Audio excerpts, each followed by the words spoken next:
Assalamualaikum warahmatullahi wabarakatuh. Waalaikumsalam Waalaikumsalam warahmatullahi warahmatullahi wabarakatuh. Bismillahirrahmanirrahim. Alhamdulillahi rabbil alamin wa bihi nasta'in ala umurid dunya waddin. Wassalatu wassalamu ala asyrafil anbiya wal mursalin sayyidina wa maulana Muhammadin wa ala alihi wa ashabihi ajma'in. Wala hawla wala quwwata illa billahil aliyil azim. Subhanaka la ilma lana illa ma 'allamtana innaka antal alimul hakim. Allahumma anfa'na bima 'allamtana wa 'allimna ma yanfa'una wa zidna ilma. Alhamdulillah, puja dan puji syukur kita panjatkan kepada Allah Subhanahu wa taala atas segala nikmatnya.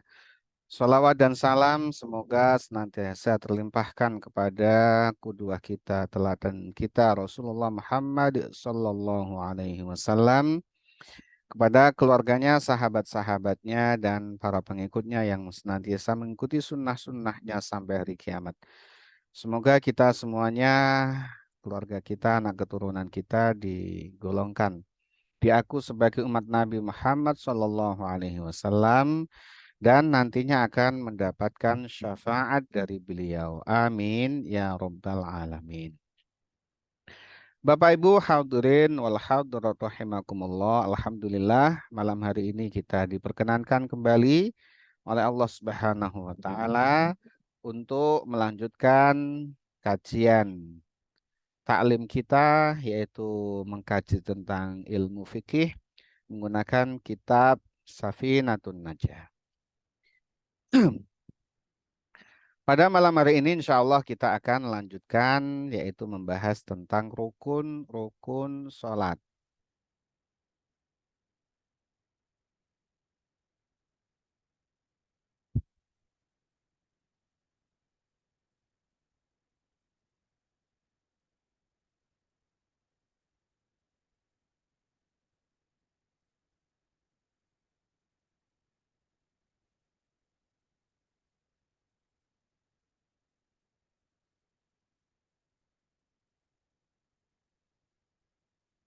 Hmm.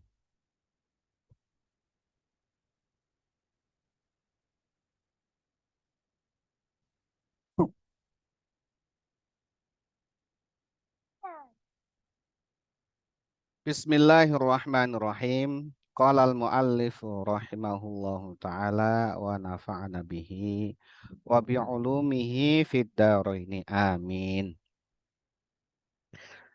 Faslun ay hadza faslun fi arkanis salati. Ini suatu fasal menjelaskan tentang rukun-rukun salat. Nah, yang sebelumnya kita bahas tentang syarat sahnya salat. Salah satu dari syarat sahnya salat itu adalah mengetahui rukun-rukun salat. Jadi bisa membedakan baik ucapan maupun gerakan di dalam salat mana yang rukun, mana yang sunnah, mana yang fardu, mana yang sunnah. Itu adalah termasuk syarat sah salat. Karena kalau kita tidak tahu, kita anggap fardu atau rukun itu menjadi sunnah atau sebaliknya, maka ya saat kita meninggalkan satu rukun, kita anggap meninggalkan satu sunnah. Maka akibatnya tentu sholat kita tidak sah. Jadi siapa yang beramal tidak dilandasi ilmu, a'maluhu mardudatun la tuqbalu. Amalnya itu tertolak dia. Maka syaitan itu lebih senang menggoda ya 1.000 orang tanpa ilmu meskipun dia melakukan sholat, daripada orang berilmu meskipun dia tidur. Satu orang berilmu meskipun dia tidur, itu dia setan lebih suka menggoda 1.000 orang yang tidak berilmu meskipun sedang sholat. Ya, karena tidak tahu kalau sholatnya batal, dia tidak tahu. Ya, dianggap dia sah begitu ya. Sedangkan orang berilmu yang tidur, tidurnya itu dilandasi dengan menjalankan sunnah-sunnah Nabi, ibadah. Nah, pada bab ini akan disampaikan mengenai rukun-rukun sholat. Nah, rukun yang dimaksud dengan rukun itu adalah rangkaian di dalam sholat yang menentukan sah tidaknya sholat. Ini sudah termasuk di dalam rangkaian sholat. Ya, apa saja yang dilakukan di dalam sholat itu. Dan itu menentukan sah atau tidaknya sholat. Batal atau tidaknya sholat. Maka wajib bagi kita umat Islam mengetahui rukun-rukun sholat. Karena sholat itu ibadah yang paling utama. Ya, as-sholatu imaduddin. Sholat itu adalah tiangnya agama. Faman aqamaha faqad aqamaddin. Siapa yang mendirikan sholat dengan memenuhi syarat rukunnya, itu salah satu iqamatus sholat itu. Mendirikan sholat itu sholat dengan memenuhi syarat rukunnya. Kalau kita tidak tahu syarat rukunnya, mana bisa kita mendirikan sholat. Kemudian juga dengan adab-adabnya, dengan waktu terbaiknya, ya, dengan hati yang baik, dengan khusyuk. Faman hadamaha faqad hadamaddin. Barang siapa yang merusak tiang agama itu, merusak sholat itu, maka dia sama saja merusak agama. Di tiangnya agama ini adalah sholat. Maka selama seorang itu masih sholat, masih menjaga sholatnya dengan baik, maka agamanya itu masih berdiri kokoh. Tapi kalau sholatnya sudah rapuh, ya ibarat bangunan yang rapuh. Salah satu upaya kita menguatkan bangunan ini adalah mengetahui rukun-rukun sholat. Arkanus sholati, rukun-rukun sholat, sab'ata asyara, ada 17 rukun-rukun sholat. Al-awwalu yang pertama adalah an-niyatu, yaitu niat. Maka niat ini ya tidak bisa ditinggal ketika melakukan sholat. Dan niat ini ada di dalam hati. Ya, niat ini ada di dalam hati, diniatkan bersamaan dengan takbiratul ihram. Ya. An-niyatu adalah qasdu syai' muqtarinan bi fi'lih. Menyengaja melakukan sesuatu bersamaan dengan memulai perbuatannya. Jadi kalau sholat dimulai dengan takbiratul ihram, maka saat takbiratul ihram itu niat kita dipasang di dalam hati. Adapun terucap di dalam lisan kita, usolli fardhol maghribi misalkan. Kita sholat maghrib, usolli fardhol maghribi itu yang paling pendek. Nanti ada pembahasan khusus mengenai lafal sholat. Misalkan usolli fardhol maghribi. Ya, kalau kita diajarkan dulu lengkap, usolli fardhol maghribi salasa raka'atin mustaqbilal qiblati adaan imaman atau makmuman lillahi ta'ala. Atau adaan lillahi ta'ala. Jadi itu niat. Kita menyengaja melakukan sholat, ditentukan dia fardu maghrib atau yang lainnya isya dan seterusnya. Kemudian salah sarokaatin itu lengkap ya. Tapi yang paling pendek minimal mencakup usolli fardhol maghribi. Itu yang syarat minimalnya untuk sholat fardu. Ada aku menyengaja melakukan sholat fardu maghrib itu minimalnya. Adapun mau lengkap tadi dibacakan tadi sampai mustaqbilal qiblati adaan makmuman lillahi ta'ala atau imaman lillahi ta'ala. Nah, khusus untuk makmum maka dia harus menentukan dia posisinya sebagai makmuman lillahi ta'ala. Tidak bisa dia makmum, niatnya tidak makmum. Niatnya dia sholat sendiri, tapi jadi sholat jamaah itu tidak jadi sholat jamaahnya. Kalau sholat berjamaah, yang wajib adalah makmum berniat mengikuti imam. Nah itu nanti ada pembahasan khusus mengenai niat. Niat ini rukun sholat. Siapa yang tidak berniat sholat, maka sholatnya tidak sah. Asani yang kedua adalah takbiratul ihrami, yaitu takbiratul ihram. Mengucapkan Allahu Akbar. Nanti juga ada penjelasan mengenai Allahu Akbar. Bagaimana cara mengucapkannya, Bagaimana ya ucapan-ucapan yang tidak benar. Ya, nanti ada. Ya, apakah baknya ditasydid, apakah ada sakta antara Allah Akbar, nanti ada pembahasannya di bawah, fasal di bawahnya. Takbiratul ihram, mengucapkan Allahu Akbar, memulai sholat, hukumnya fardu. Hukumnya adalah wajib dan dia rukun sholat yang kedua. Tanpa takbiratul ihram, maka sholatnya tidak sah. Adapun takbir-takbir yang lain, itu bukan takbiratul ihram. Takbiratul ihram hanya saat memulai sholat.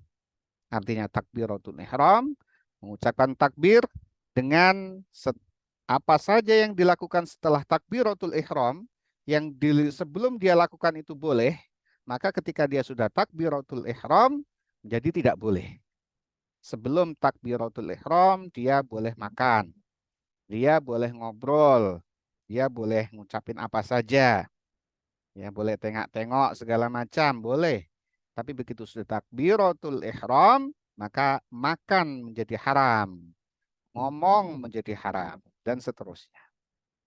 Jadi takbiratul ihram yang membedakan ya orang sudah masuk di dalam sholat. Adapun takbir selain takbiratul ihram dinamakan takbirul intiqal, ya, takbir untuk berganti rukun, berganti gerakan. Yang kedua, takbiratul ihram harus.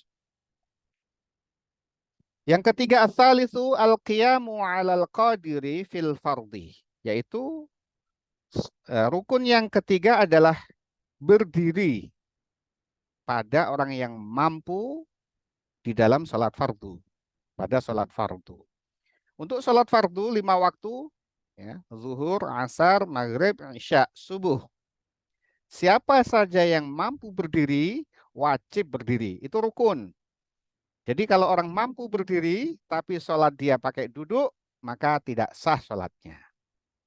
Tanda dia mampu berdiri, ya kalau dia bisa berjalan atau dia bisa berdiri dalam waktu selama dia sholat. Apabila dia hanya mampu berdiri beberapa saat saja ambruk atau kemudian tidak kuat lututnya, tidak kuat berdiri, diam gitu, maka dia berarti tidak mampu berdiri. Kalau tidak mampu berdiri, boleh tidak berdiri. Ini di dalam sholat fardu, hukumnya wajib. Nah, kalau di dalam sholat sunnah, itu boleh tidak berdiri. Berdiri dalam sholat sunnah tidak menjadi rukun dalam sholat. Tetapi tentunya keutamaan lebih tinggi orang yang berdiri dalam sholat sunnah daripada orang yang sholat dengan duduk. Nah, meskipun secara hukum fikih boleh. Misalkan sholat tarawih karena capek sekali, seharian bekerja capek, harus sholat misalkan 11 rakaat termasuk witir, kemudian atau yang 23 rakaat termasuk witir, capek sekali nih, ya. Tapi dia tidak mau meninggalkan sholat tarawih berjamaah. Boleh dia lakukan secara duduk, boleh, sah, ya. Karena sholat sunnah. Bahkan sholat rawatib juga bisa dilakukan dengan duduk. Jadi kalau kita melihat ada teman kita, saudara kita yang sholat sunnahnya duduk, ya itu tidak perlu kita pertanyakan. Itu boleh. Tetapi tetap lebih utama orang yang mampu berdiri, meskipun itu dalam sholat sunnah, dia melakukannya dengan berdiri. Rasulullah Shallallahu Alaihi Wasallam ya itu menjalankan sholat sunnah dengan duduk ketika beliau sakit. Ya, beliau sakit itu ya beliau mampu berdiri, sholat fardunya berdiri, sholat sunnahnya beliau duduk, dan itu hanya di masa-masa akhir sebelum beliau wafat. Beliau masih mampu berdiri, beliau tetap sholat fardunya berdiri, tapi sholat sunnahnya beliau duduk. Nah, artinya ini kemudian oleh Imam Syafi'i ya kemudian bisa dilaksanakan sholat duduk karena Nabi mampu sholat berdiri ketika fardu, ketika sunnah beliau memang kemudian duduk. Tetapi itu beliau lakukan di saat beliau sudah lemah. Ketika beliau masih kuat, itu beliau sholat sunnahnya selalu berdiri. Jadi ini juga memberikan pelajaran bagi kita, semampu kita laksanakan dengan sempurna, yaitu dengan berdiri apabila kita mampu. Dalam sholat fardu hukumnya wajib, dalam sholat sunnah hukumnya tidak rukun, tidak menjadi rukun. Tapi sebaiknya kita lakukan. Sekali lagi, dalam sholat fardu, 5 waktu itu, berdiri bagi yang mampu adalah rukun. Maka tidak sah orang yang mampu berdiri sholatnya dengan duduk. Tetapi jika tidak mampu berdiri, boleh duduk. Nggak mampu duduk, boleh berbaring. Ya, jadi itu kemudahan di dalam sholat. Jadi tidak ada di dalam menjalankan agama ini sulit. Sulit itu tidak ada. Kalau ada itu berarti kita yang menyulitkan diri kita karena kurang memahami. Oh, sulit semua, nggak bisa. Saya masuk Islam, tapi kalau sulit enggak, berarti perlu pemahaman. Tidak ada sulit di dalam menjalankan agama. Nggak mampu berdiri, duduk. Ya, puasa nggak mampu, nggak kuat karena kita musafir, boleh berbuka. Ya, gitu. Yang ketiga. Yang keempat, ar-rabi'u, yang keempat adalah qiraatul Fatihati, membaca suratul Fatihah. Hukumnya rukun. Salat tanpa Fatihah, maka salatnya tidak sah di setiap rakaat. Bagi imam tentu tidak boleh ditinggalkan membaca Fatihah. Nah, bagi makmum, maka ada pendapat yang mengatakan bahwa cukup Fatihahnya imam. Tapi Imam Syafi'i tetap mensyaratkan makmum juga membaca Fatihah. Kapan saat baca Fatihah? Saat imam sudah selesai membaca Fatihah. Makmum kemudian membaca Fatihah. Meskipun imam membaca surah. Membaca surat Fatihah, imam membaca surah yang lainnya. Makmum tadi setelah Fatihah membaca Fatihah karena dia belum membaca Fatihah. Adapun makmum masbuk ketinggalan, imam sudah mau rukuk, dia baru masuk, ya ikuti imam. Ya. Tapi kalau ada waktu, maka makmum juga harus membaca suratul Fatihah. Apalagi sholat berdiri, sholat sendirian, itu maka tidak boleh meninggalkan suratul Fatihah. Kalau surat yang lain selain Fatihah hukumnya sunnah. Maka sholat hanya membaca suratul Fatihah sudah sah. Tapi sholat tanpa suratul Fatihah tidak sah.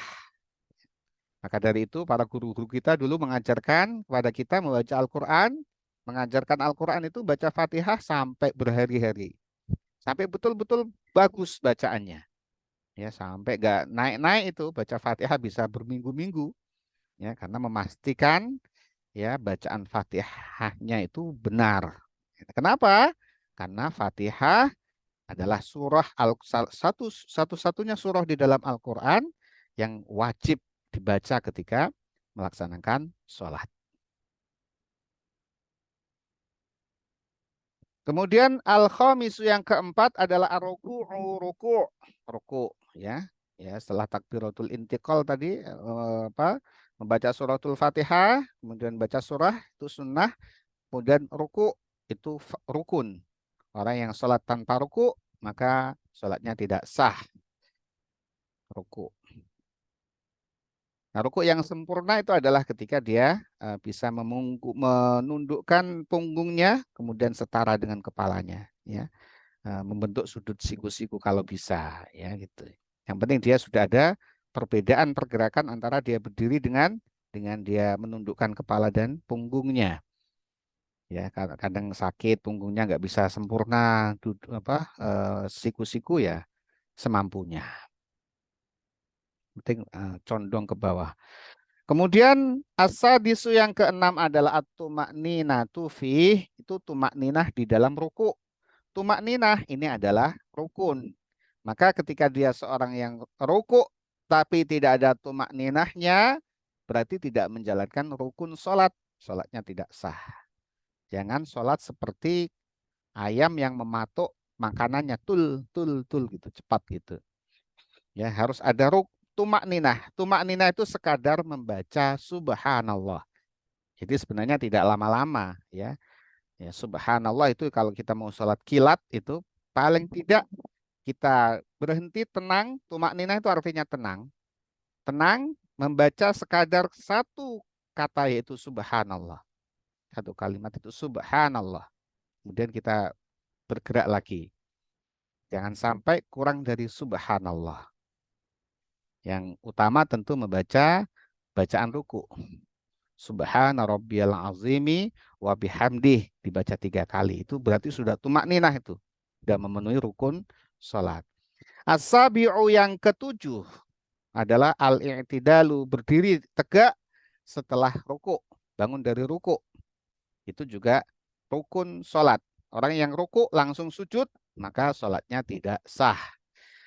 As-saminu yang kedelapan adalah at-tumakninatu fih. Tumakninah di dalam i'tidal. Ya, tumakninah tenang ketika dia berdiri dalam i'tidal. Nah, kemudian ada juga bacaan i'tidal. Rabbana walakal hamdu itu minimal.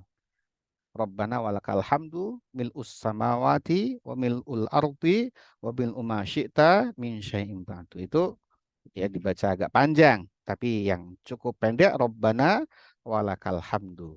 Itu sudah cukup untuk tumakninah. Tapi kalau dia rukuk, berdiri langsung sujud, maka tidak sampai sekadar ucapan subhanallah tadi, salatnya tidak sah. Hati-hati nih kalau sholat terlalu cepat, sholat kilat itu sholat apa begitu ya? Nah, nggak ada tumak ninahnya. At-tasi'u yang ke-9 as-sujudu marratain. Sujud 2 kali. Ya, setelah i'tidal tadi sujud 2 kali. Sujud pertama duduk kemudian sujud kedua. 2 kali sujud itu adalah rukun. Ya, tidak boleh ditinggalkan dan tidak boleh ditambah. 2 kali sujud itu rukun di dalam salat. Al-ashiru yang ke-10 adalah at-tumakninatu fih. Tumakninah di dalam sujud. Ya, sama dengan sekadar ucapan subhanallah. Ya, apa itu sujud? Nanti ada penjelasan di bawah. Sujud yaitu meletakkan 7 anggota tubuh kita di atas lantai atau tanah atau lantai ya, sajadah kita atau lantai yang tempat kita sujud. Apa yang diletakkan adalah kening, 1. Kemudian kedua telapak tangan kita. Dan telapak tangan ini jangan sampai ada dihalangi. Nah, ada penghalangnya. Kemudian 2 lutut kita. Itu berarti sudah 5. 2 lutut. Kemudian kaki. Ya, kaki ini adalah jari kaki kemudian memancal. Ya, jangan sampai belewer tapi harus memancal gitu. Jadi bagian dalam kaki kita yang warna putih itu masih tetap memancat di lantai. Tapi kalau punggungnya yang gini nempel di lantai itu tidak memancat ya. Jadi masih usahakan di bagian dalam jari kaki kita itu yang masih nempel di lantai itu sehingga seperti kayak mancal ini ya. Itu yang harus nempel di lantai tempat kita sholat. 7 anggota tubuh kita. Jadi kalau keningnya nggak nempel itu tidak sah tuh sujudnya. Nggak nempel hanya di atas gini, di atas lantai. Harus nempel menekan sedikit. Nggak perlu diusel-usel gitu ya, nggak perlu terlalu ditekan, ya bisa berdarah ini nanti. Kemudian al-hadi asyara yang ke-11 al-julusu bainas sajdataini. Duduk di antara 2 sujud, itu rukun. Duduk di antara 2 sujud tadi. Sujud, duduk, sujud. Setiap pergerakan membaca Allahu Akbar. Itu takbiratul intiqal. Itu adalah rukun. Asani asyara yang ke-12 at-tumakninatu fih, tumakninah di dalam duduk di antara 2 sujud. Inilah kehati-hatiannya Imam Syafi'i memastikan setiap gerakan itu tumakninah. Jadi tumakninah itu tidak hanya di rukuk saja, tapi setiap gerakan itu tumakninah. Itu rukun, tidak boleh tidak tumakninah. Harus tenang di dalam di dalam waktu sekadar mengucap subhanallah. Syukur membaca doa-doa sholat itu yang mungkin sudah sama-sama kita hafalkan. Duduk di antara 2 sujud adalah rukun. Tumakninah di dalamnya juga rukun. Kemudian as-salisa asyara yang ke-13 at-tasyahudul akhiru, tasyahud akhir. Tasyahud akhir itu adalah duduk untuk tahiyat akhir. Itu duduknya itu adalah apa namanya? Baca tasyahud ya, baca tasyahud itu at-tahiyyatul mubarakatus shalawatut thayyibatu lillah. Assalamu alayka ayyuhan nabi wa rahmatullahi wa barakatuh. Assalamu alayna wa ala ibadillahi sholihin. Asyhadu an la ilaha illallah wa asyhadu anna Muhammad Rasulullah. Itu adalah fardu. Dan itu yang termasuk rukun adalah yang tasyahud akhir. Tasyahud awal hukumnya adalah sunnah ab'ad. Sunnah yang penting di dalam sholat, tapi tidak rukun. Maka seorang yang sholat, kemudian lupa tasyahud awal, ya sudah kadung berdiri, tidak perlu dia duduk untuk tasyahud awal. Karena tasyahud awal itu tidak termasuk rukun di dalam sholat. Itu adalah sunnah ab'ad. Ketika tertinggal, sudah terlanjur tertinggal, dia ingat, nanti ditutup dengan sujud sahwi. Tapi tasyahud akhir tidak boleh tidak. Hukumnya wajib. Seorang yang tidak tasyahud akhir ya batal sholatnya. Atau dia nggak sabar, begitu udah duduk untuk tahiyat akhir, at-tahiyatul mubarakatus, kemudian tidak sampai ini karena kebelet gitu ya. Karena kebelet terus keluar gas. Dus. Nah, udah 4 rakaat tadi, udah tahiyat, nah itu batal sholatnya ya. Karena dia belum menyelesaikan rukun tasyahud akhir itu. Kemudian Rabi'a asyara yang ke-14 al-qu'udu fih. Duduk waktu tahiyat akhir itu fardu, itu adalah rukun. Tidak boleh membaca tasyahud akhir dengan selonjoran dalam sujud misalkan tidak boleh. Harus dengan duduk. Ya, duduk untuk tasyahud akhir.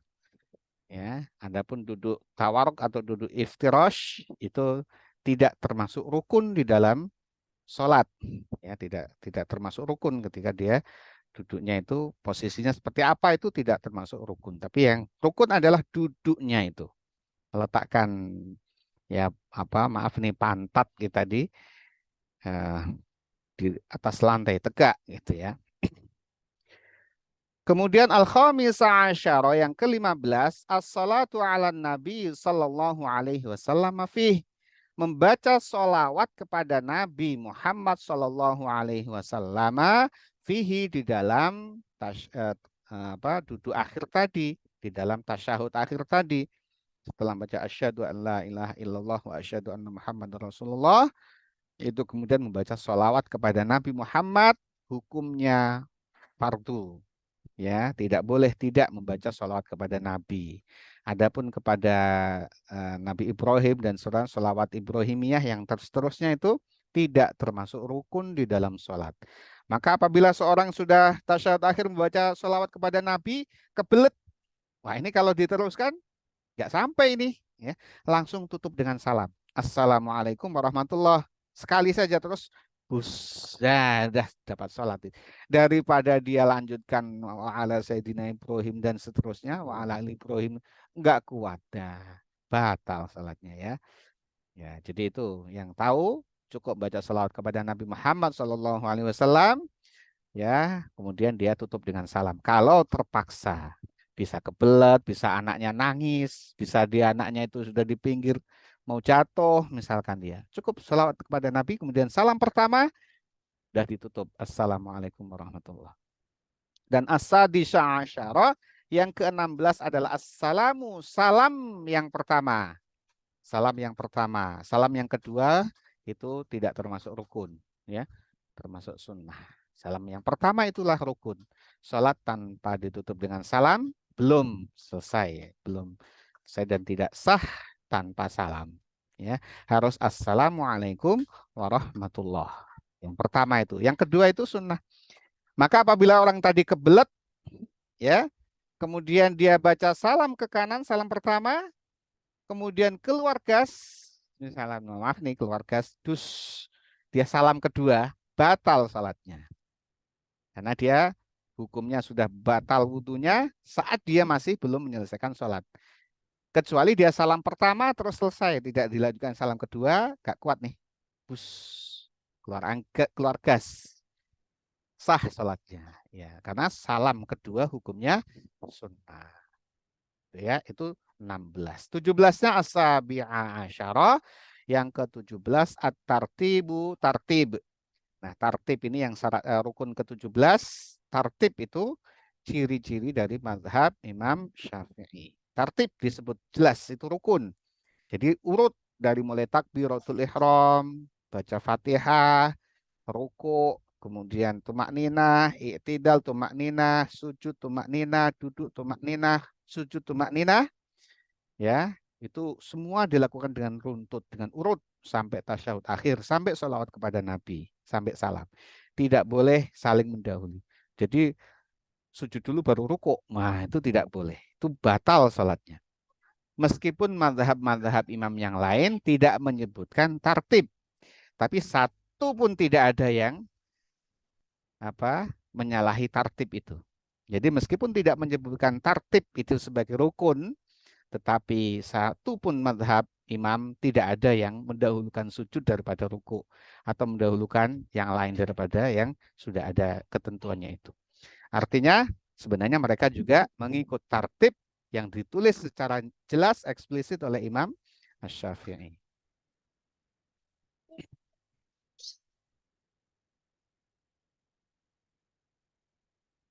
Bapak Ibu sekalian yang dirahmati Allah Subhanahu wa taala, ya demikian pembacaan kitab Safinatun Najah untuk rukun-rukun salat.